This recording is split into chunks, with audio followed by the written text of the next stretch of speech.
Welcome back to the deep dive. This is where we boil down complex ideas into something you can actually use. Mhm. Today, we've got some really interesting source material on getting good at skills fast. Specifically, this technique called shadowing. Shadowing, which is basically repeating audio right after you hear it, instantly. Exactly. And our mission today is to unpack what the sources are calling a six-step script for shadowing skill mastery. Hmm. Sounds pretty prescriptive. The idea is this script helps language learners, or really anyone, just improve their speaking speed and flow, like dramatically. Right. And that systematic part is key because, a lot of people try shadowing, but they just jump in. It gets messy. They burn out.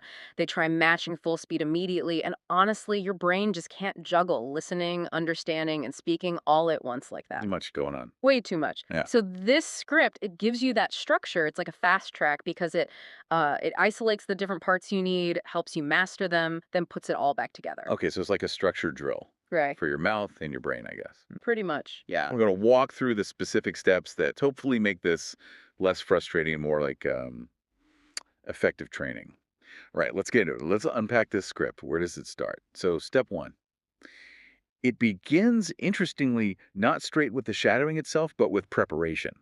Step one is called the warm up phase.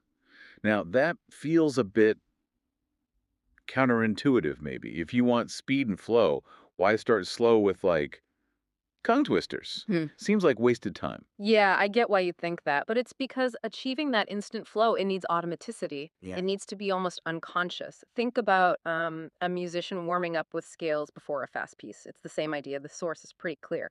This warm up using a short bit of text and crucially these vocal exercises like tongue twisters. Hmm. It's about physically prepping the mouth.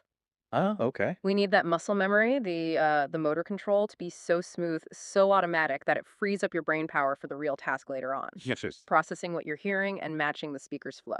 So you're training the instrument in your mouth first.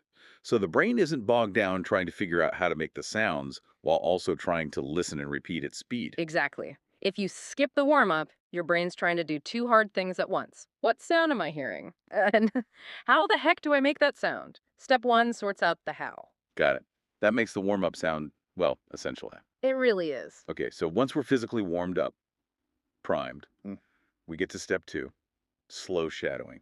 And this is where the script gets specific again. It says practice at 80% speed, not 50%, not 100%, exactly 80%. Why that number? That 80%, it's like a carefully calibrated setting. It's about managing that cognitive load we mentioned. See, Yeah. at 100%, you're just desperately trying to keep up, right? Accuracy goes out the window. Right, panic mode. Totally. Mm. And at, say, 50%, it's maybe too slow. It loses that feeling of real time speech. Hmm. But 80%, it's this kind of sweet spot. Hmm. Your brain still feels a bit of time pressure, but critically, it has just enough processing power left over to really zone in on two things: Okay, what are they? rhythm and clear pronunciation. That's the focus at 80%.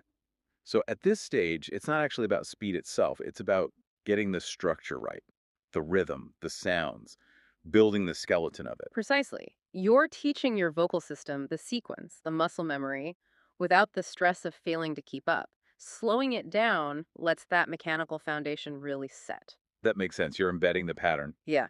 Step two is purely about practicing the mechanics of flow, getting that physical part down. Okay, so that groundwork at 80% must pay off later. Now let's move on. After this slow immersion, how does things change when we ramp up to full speed in step three?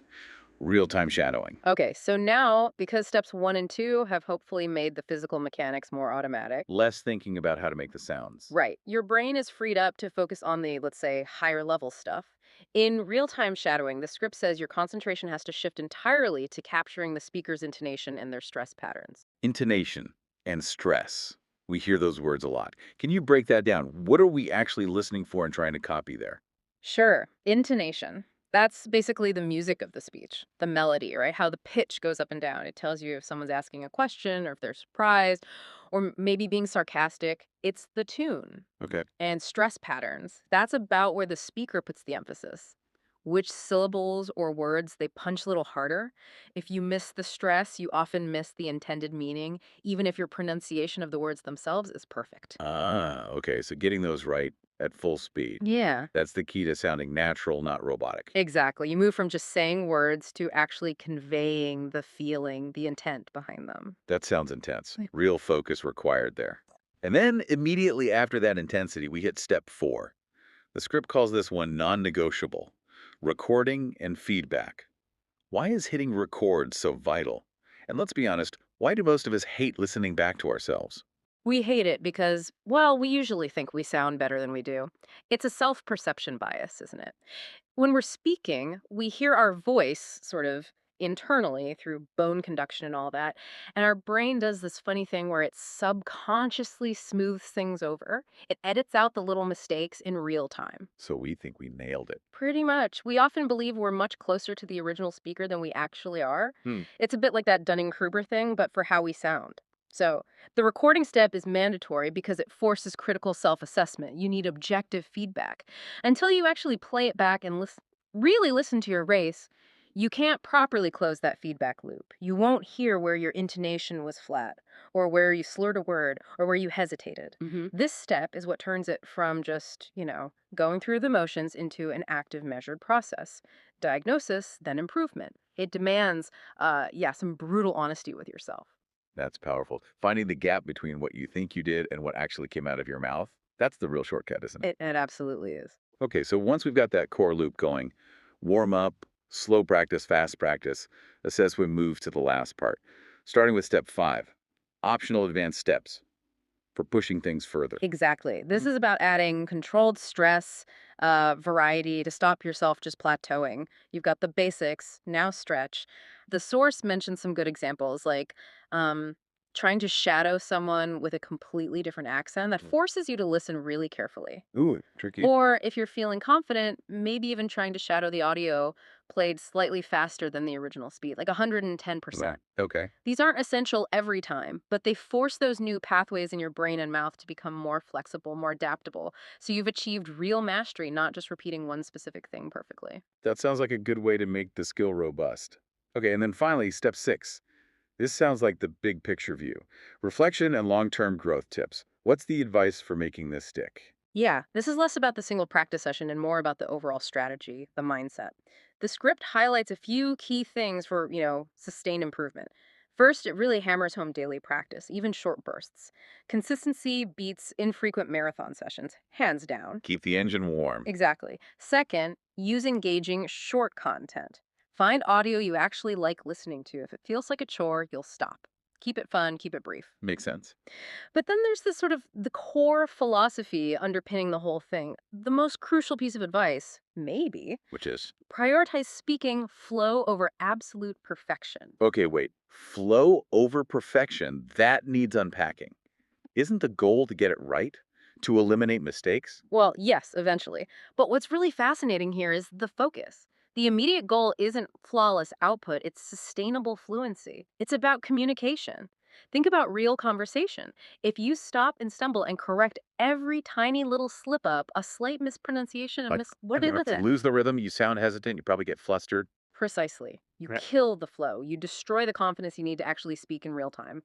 The script essentially says, keep going, adopt a move forward mentality. Flow is about continuity, about confidence. When you prioritize that, you build resilience. You train your brain to smooth over errors on the fly, to course correct without grinding to a halt. That's what real speaking demands. So refine the details later, but establish the continuous movement first. That's the idea. Get the engine running smoothly before you start polishing the chrome. That feels like permission. Permission to not be perfect, to just keep moving forward. Yeah. That could change the whole feeling around practicing. It really can. And if you look at the bigger picture, this whole 6 step script, it's basically applying deliberate practice principles, like experts use in sports or music. The structure itself, that systematic progression from prep to slow to fast, combined with that mandatory objective feedback loop in step 4, it creates this rapid learning cycle. It takes the randomness out of getting better. Yeah, it turns shadowing from just mimicking into like targeted Right. training. High intensity training, really. Absolutely. And if I had to pick one single takeaway from this Yeah. whole script, something that applies way beyond language learning, maybe practicing a speech or even a tricky bit on an instrument, Hmm. it's got to be that core advice from step 6. Prioritize flow over perfection. Just realizing that, internalizing it, feels incredibly valuable. So, wrapping this up, what does this all mean for you listening right now?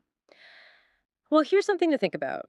If fluency, whether it's speaking, playing music, coding, whatever complex skill, if it's really defined more by that smooth flow and continuity rather than hitting every single note perfectly right away, what habits might you need to let go of? Are you maybe grinding to a halt every time you make a tiny mistake? Are you avoiding practicing with fun, short bits of material because it doesn't feel serious enough?